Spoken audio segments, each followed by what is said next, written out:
నమస్కారం.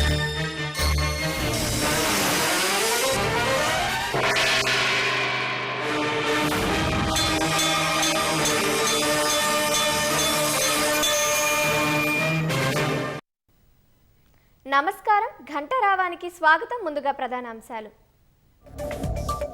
ఎస్ఐబి ముసుగులో రాజకీయ నేతల ఫోన్లు ట్యాప్ చేశారన్న బండి సంజయ్. అనేక లావాదేవీలకు సంబంధించి లబ్ధి పొందారని ఆరోపణ. ఫోన్ ట్యాపింగ్ కేసును సిబిఐకి ఇవ్వాలన్న బండి సంజయ్. ఆధారాలున్న రేవంత్ సర్కార్ పబ్బం గడుపుతుందని విమర్శ.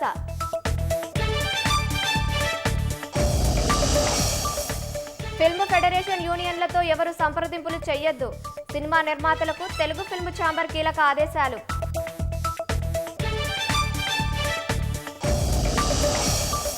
అమెరికా సుంకాలతో వ్యాపార వర్గాల్లో అయోమయం. బంగ్లాదేశ్, వియత్నాంలో పలు సంస్థల ఉత్పత్తికి సన్నాహాలు.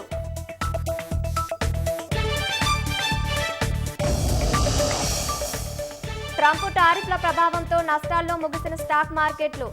765 పాయింట్లు నష్టపోయిన సెన్సెక్స్.